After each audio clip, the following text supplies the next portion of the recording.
Hello, everybody. Claire, Dudley, and I here, and we just wanted to take some time to wish you all a happy new year. We've been reflecting on how life has been over the last 10 months, and I don't think any of us thought that March, when the first lockdown began, that we would actually be in a similar position now. And there's no doubt that that journey has really taken its toll on us and our services. And we just really wanted to have a chance to speak to you about that and thank you for what you've been doing during that time. There's no doubt as well that it's got incredibly busy more recently. And whilst we know we're in 2021 and there's hope on the horizon, there's still going to be some tough months for us, and how we work and support each other to get through that. There's demands across the system, which I don't think we've seen before in terms of reaching out and asking for support. And we know that those challenges are affecting you all, but you continue to adapt to that, and you continue to deliver services. So we wanted to take some time to thank you all for that. Claire.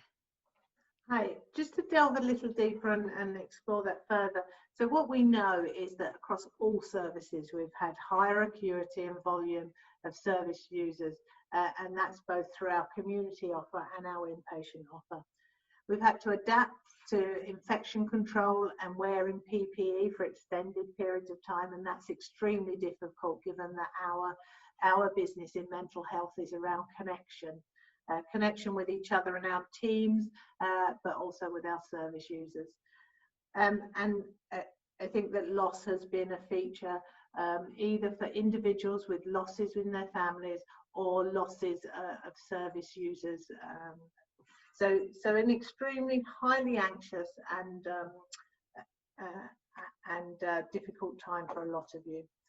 I suppose that what my hope is that we'll be able to look back and reflect on personally and as a team, and think about the ability to show the resilience that we have, the ability to just adapt to all of the changes that have come our way.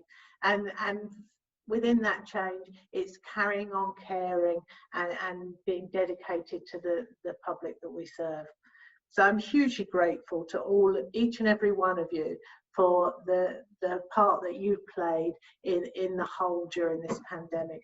And I think that will stand us in great stead to have a really robust service and for the future. Over to Dudley. Thank you, Claire. So it's my task to say a bit about well-being and support and looking after yourselves. And if I've heard it once, I've probably heard it 100 times, but this is definitely a marathon and not a sprint. And in a way, we're closer to the end, aren't we, with the prospect of us all and our patients being vaccinated. But in some ways, that feels like the hardest part, just before the end, with the acuity we're facing. So now it's more important than ever that we're looking after ourselves, that we are looking after you, and that we're all able to look after our patients and carers. The importance of work-life balance was never greater, but probably never as hard, because for those of you who are working remotely, the ability to kind of switch off and go home at the end of a working day is not there, is it? You're whether you're working in your living room or your kitchen, that making that distinction between work and home is really difficult. But it's incredibly important that you have downtime and time off, thinking about COVID and its impact. So we, as ever, we're really keen to hear from you about any ideas that you have for how we could be better supporting you. So please do feed those back through your managers, and we can pick those up in our daily meetings that we have first thing in the morning across the directorates.